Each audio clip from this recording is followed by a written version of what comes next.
여러분들도 이 뉴스 보면서 깜짝 놀라셨을 건데 중국의 간첩이 미군 기지에 침투했고요. 전라도에 있는 군 공항에 중국인이 간첩입니다. 그자가 군사 기밀을 수집하다가 체포가 되었다. 각기 다른 사건인데 가장 최근에 둘 다 체포가 됐기 때문에 지금 뉴스가 같이 다뤄지고 있어요. 중국 인민해방군 소속의 두 군인이 한국에 침투해서 대한민국 군사 기밀과 주한미군 군사 기밀을 탈취하다 걸린 사건이다. 미국에서 앞으로 굉장히 심각하게 반응을 할 겁니다. 최근에 미국 상원에서 한국 내의 중공의 영향력을 어떻게 평가할 것인지에 대해서 보고서를 만들어라고 지금 국방부랑 국무부한테 요청한 상태거든요. 그래서 이게 지금 외교적 파장과 군사적 파장으로 커질 수 있다. 자세한 내용을 좀 말씀드리겠습니다. 전투기를 도청을 하고 기밀 유출을 하다가 중국인 2명이 구속이 되었다. 둘 다 중공군 출신입니다. 중국인 A는 전북 군산의 군공항에 있어요. 이 주변에 호텔에서 안테나와 장비를 설치해서 우리 군용기 조종사와 관제사의 교신 내용을 도청을 했다고 합니다. 이 중국인 A는 2024년 이후 10여 차례 한국을 방문했는데 방문 기간마다 한미 공군 군사 훈련 기간과 겹쳤다. 정확하게 타겟을 하고 들어왔다는 거예요. 중공군 출신이 아니라 사실은 민간인을 가장한 중공군일 가능성이 굉장히 크다라는 거죠. 정확하게 한미 군사 훈련 기간을 보고 들어온 겁니다. 그다음에 중국인 B, 이 사람이 굉장히 심각한데 이 사람은 중국군 출신으로 2021년부터 평택 기지 앞에서 군용 물품을 팔면서 신분을 위장해 왔다. 2021년부터 군사 기밀을 탈취해 왔다라는 건데 미군 기지 안에서 그러면은 저런 사람들 왜 못 잡았어요? 간첩법 개정을 누가 반대했으니까. 이재명과 민주당이 반대했잖아요. 중국인 B, 2021년 11월부터 경기 평택 미군 부대에서 근무하던 한국인 C씨를 포섭을 했다. 한미연합훈련 계획과 인사자료까지 빼달렸다. 이 사람을 통해서. 미군 지휘부 근무처 지휘관의 침입 살인 등도 수집 대상에 포함되었다. 시설 촬영하고 이런 정도가 아니라 이거는 전시에 어떤 사람이 장교고 어떤 사람이 사령관이고 지휘관이고 좌표를 찍어서 중국이 전쟁을 수행할 때 타겟이 될 수도 있는 거예요. 이거 정보 빼돌린 거는.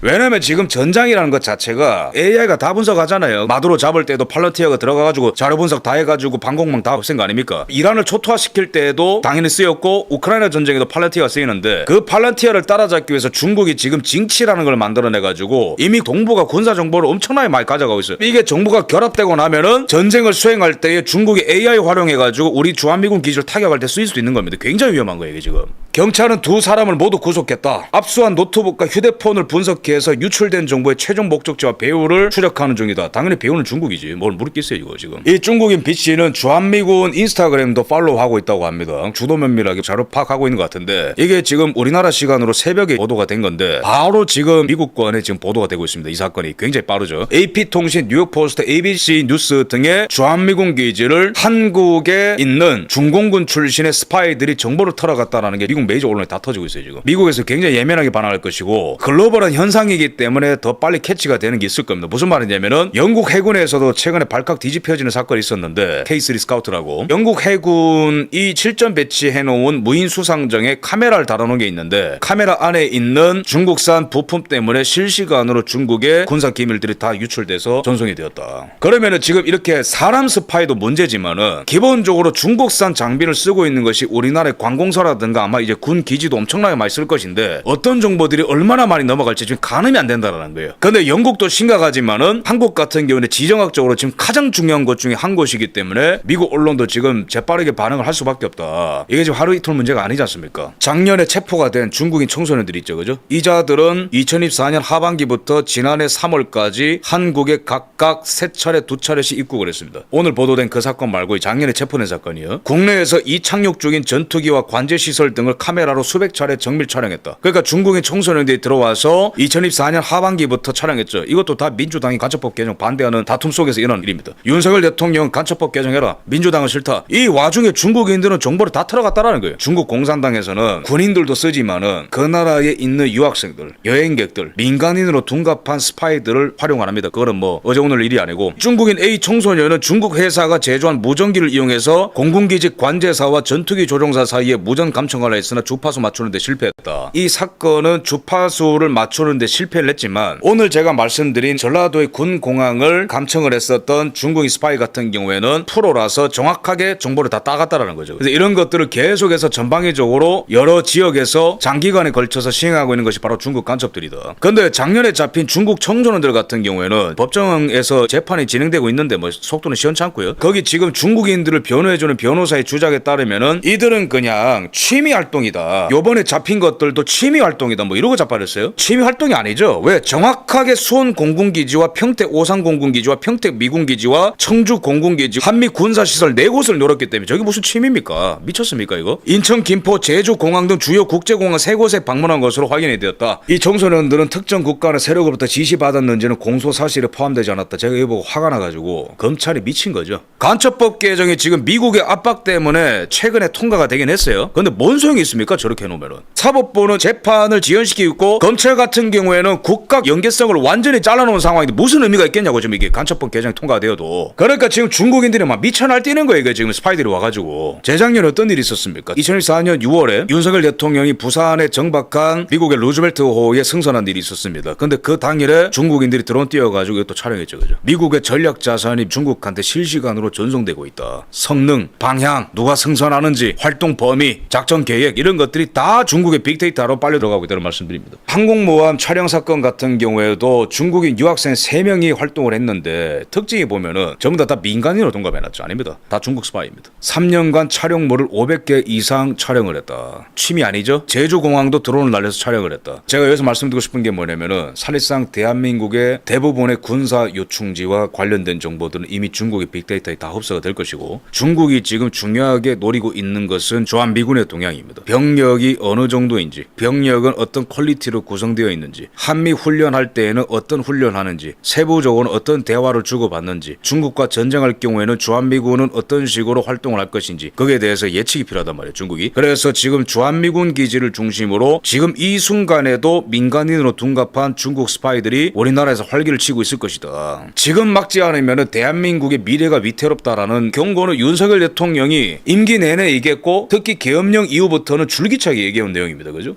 그런데 민주당은 계속해서 간첩법 개정을 반대함으로써 적국을 외국으로 확대하는 것을 반대했죠. 사실상의 중국을 포함한 개념으로 확장을 해야 간첩죄를 적용할 수 있고 중국과의 연계성도 파악을 할 수 있는데 다 막았었죠. 그죠? 중국으로부터 어떤 혜택을 받지 않는 한 이런 이적적인 판단을 할 수 없는 거죠. 이런 와중에 지금 우리를 둘러싼 안보 상황이 얼마나 심각한가. 한미 야외 기동 훈련이 3분의 1 토막난다. 을지 자유의 방패 연계 야외 기동 훈련이 지난해 44건에서 올해 14건으로 급감을 한다. 이러면 이제 중국이 더 날뛰겠죠. 그죠? 아, 한미 훈련 제대로 안 하는구나. 어차피 이재명 의지가 없구나. 왜 안 할까요? 이재명은 중국 편에서 북한 편에서 맞습니다. 또 구체적으로 들어가면은 이 계속 시위하거든요. 이거 종북 주사파들 이런 것들한테 끌려다녀야 정권을 지킬 수 있으니 저렇게 하는 거죠. 지금 한미 훈련을 하긴 하죠. 그죠? 그 같은 기간 동안에 러시아군은 동해에서 훈련을 한다. 러시아군의 태평양 함대가 함정 60여 척, 항공기 30여 대, 병력 13,000여 명을 동원한 대규모 훈련을 실시하기로 한다. 러시아 국방부 이렇게 발표했다. 이번 훈련이 몇 주간에 계속될 거라고 밝히고 있다. 러시아는 핵잠수함, 전략폭격기 등 러시아 국동군의 주력들이 동해와 오호츠크해 등에서 합동훈련을 벌일 뿐만 아니라 극초음속 대한미사일로 해안방어 훈련도 할 거라고 러시아 매체들은 보도하고 있다. 이 정도면 거의 전쟁 연습하는 거 아니에요? 동해에서 러시아가 이러고 있고 그러나 우리 좌측 서해에서 뭐하고 있냐. 중국과 러시아가 지금 칭다오를 베이스 삼아가지고 연합공군훈련 계속하고 있어요. 이런 와중에 왜 연합훈련을 축소하는 거죠? 을지 연합훈련이 뭡니까? 한반도 유사시를 대비한 훈련 아니에요? 근데 지금 전쟁 준비는 중국과 러시아가 하고 있네. 이런 와중에 중국 간첩들이 날뛰다가 걸린다.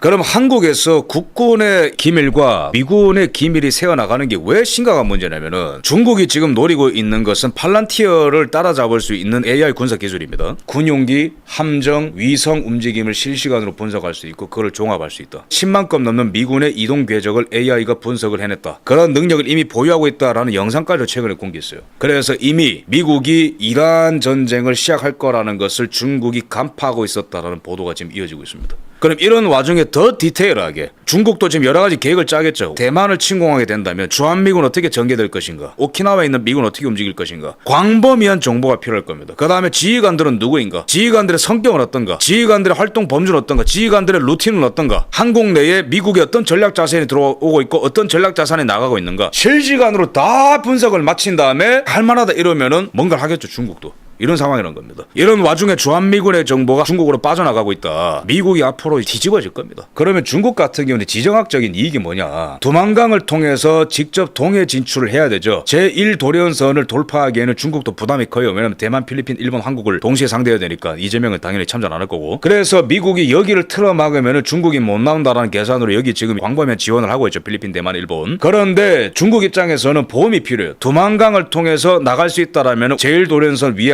하나의 보험선이 생긴다고 보는 거예요. 필사적으로 중국은 여기에 집중하고 있습니다. 러시아 같은 경우는 시베리아 횡단철도와 연해주의 항만을 연결하는, 쉽게 말하면 19세기의 국제정치가 재현되고 있다라고 말씀드릴 수 있겠습니다. 그런데 제가 하나 염려가 되는 거는 관점을 좀 넓혀보겠습니다. 일단 일본이 배치한 미사일이 중국의 상하이까지 겨누고 있고 중국의 예민한 군사지역을 다 타격할 수 있는 범위를 갖고 있기 때문에 중국이 한반도에 대해서 더욱더 스파이들을 많이 보낼 가능성이 크다. 한반도를 더욱더 장악해야 될 필요성이 올라간다는 거예요. 그 다음에 더욱더 시야를 넓혀보겠습니다. 태평양 쪽으로 넓혀보면은 최근에 태평양의 도서국가들이 친미국가로 전환되는 비중이 굉장히 많아지고 있어요. 파란색 점이 친미 도서국가들입니다. 친중은 빨간색 몇 개 안 남았어요. 초록색은 원래 친중이었는데 친미로 넘어가고 있습니다. 왜냐면은 중국이 최근에는 바다에서 너무 많이 까불고 막 미사일 쏘고 그러잖아요. 계속해서 SLBM 미사일 쏘고. 그러니까 여기 있는 도서국가들도 야 이건 좀 아닌 것 같다. 중국 편에 붙었다가는 끝날 것 같아. 그래서 중국으로 갔었던 국가들 지금 돌아오는 추세라는 거죠. 그 다음에 중남미 상황도 보면은 친중 좌파 국가 있었던 게 2006년 이렇게 많았어요. 빨간색. 그래 트럼프 대통령이 집권하고 나서 파란색이 엄청 많이 늘어나요. 베네수엘라는 뭐 마두로 뽑아갔고 최근에 콜롬비아도 우파 정권으로 바뀌었고 아르헨티나, 칠레, 페루 등등 친중 국가들이 친미 국가로 다 전환되고 있는 거예요. 게다가 10월 달에 브라질마저도 친중 좌파 룰라가 지고 전 우파 대통령인 볼소나로 대통령 아들이 플라비오거든요. 이 사람이 만약에 브라질 정권까지 가져오게 되면은 중국은 초비상 걸리는 거예요. 제가 여기서 말씀드리고 싶은 게 뭐냐면은 19세기와 20세기 초반의 동북아시아 국제 정세를 봤을 때 점진적으로 서쪽부터 무너집니다. 청나라가 마카오 뺏기고 남부 뺏기고 북쪽은 러시아한테 뺏기면서 연해주 뺏기면서 그 다음에 조선에 대한 집착, 조선에 대한 압박이 훨씬 강해지거든요. 조선만큼은 이룰 수가 없다. 근데 지금의 국제 정치가 같은 방향으로 가는 거예요. 미국이 중국의 영향권 안에 있는 것들 다 꺼뜨리고 있습니다. 쿠바 지금 붕괴 위기입니다. 의사들 수출하는 것도 막아서고 있어요. 베네수엘라 차단, 이란 작살내놨어요. 그죠? 중국으로 들어가는 에너지, 석유, 여러 가지 물자, 그다음에 히토류 같은 것들을 다 끊어내고 있는 거예요. 그러니까 중국 입장에서는 상실감이 어마무시하고 태평양 도서 국가들도 미국으로 돌아서고 있고 일본마저도 중무장을 하면서 지금 중국을 압박하고 있고 그러면 중국의 나머지 계산은 뭐예요? 한반도만큼은 절대 이룰 수가 없다. 항상 제가 이 전쟁의 마지막은 한반도에서 끝날 것을 말씀드리죠. 전쟁이 난다라기보다도 미중 패권의 마지막 엔드게임이 한반도에서 일어날 수밖에 없고 그 시대가 가까워올수록 중국은 간첩들을 많이 보낼 수밖에 없고 이거를 미국이 막아서 해야 된다. 이재명이 지금 하고 있지 않으니까 국민들이 함께 막아서 해야 되는 말씀드립니다. 근데 이런 와중에 이재명이가 지금 미국이랑 거의 전쟁하자는 식으로 미쳐 날뛰고 있는데 국민연금이 미국 전쟁부에서 블랙리스트로 걸어놓은 중국의 AI 장비 기업에다 투자를 했대요. 중국의 AI는 뭐다? 사실상 미국과 전쟁하는 전쟁 도구입니다. 우리나라도 노리고 있어요, 얘네들이. 근데 AI 장비 기업한테 국민연금에 투자를 했다? 미국의 대중규제가 강화되는 국면임에도 국민 노후 자산이 지정학적 규제 위험이 있는 중국 기업에 신규 투자된 것이어서 배경이 주목된다. 뭘 배경이 주목돼? 시진핑한테 지금 넙죽 엎드렸으니까 하는 거지, 이거를. 미국은 전체적으로 시스템이 움직이기 때문에 최근에 상원에서 한국 내에 중국의 악의적 영향력을 평가하는 보고서를 국무부와 전쟁부가 작성해달라고 요청한 상태예요. 그래서 이런 것들을 지금 미국 상원, 하원, 백악관에서 면밀하게 한국 상황을 지켜보고 있고 최근에 손호범 목사님도 면담을 했기 때문에 한국에서 이번에 지금 터져나온 중국 스파이 문제를 미국에서 굉장히 무겁게 다룰 것이다 라고 저는 보고 있습니다. 그래서 제가 연결된 전쟁이라는 개념을 그저께 말씀드렸는데 브라질에 지금 대선을 돕기 위해서 누가 가 있죠? 하비에르 밀레이 대통령이 가 있습니다. 아르헨티나에 최근에. 플라비오 그 사회주의 쓰레기들을 막아내는 건 당신에게 달려있다.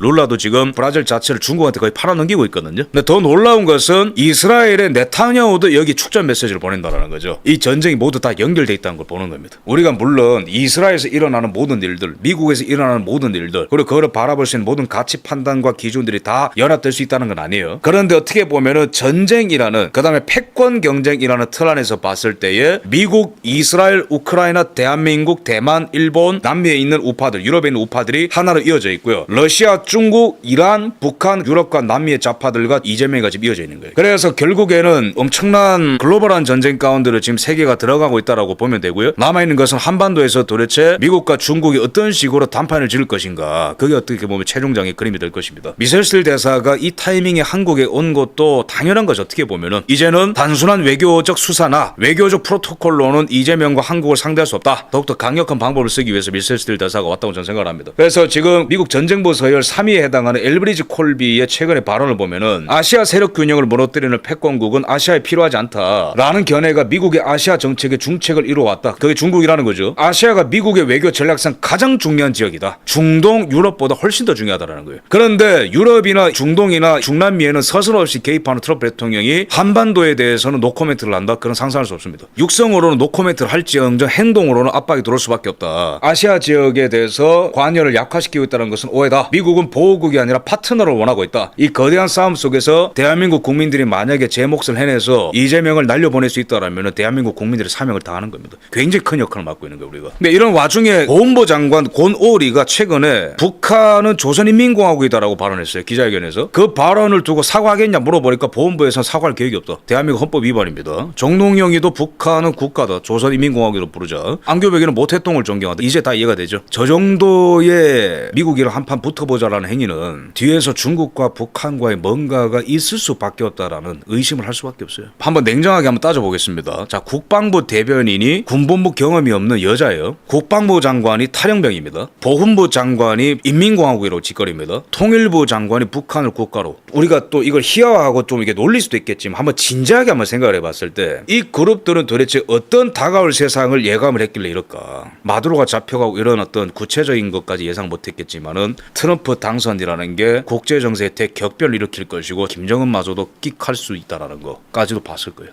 반대로 뒤집어 보면은 이자들만 무너뜨리면은 대한민국 정상화 됩니다. 그래서 이게 지금 엄청난 문명사적 교체기 가운데 대한민국에서 내전이 일어나고 있는데 8월 15일에 우리가 올공 한번 채워봅시다. 이런 말씀 드립니다.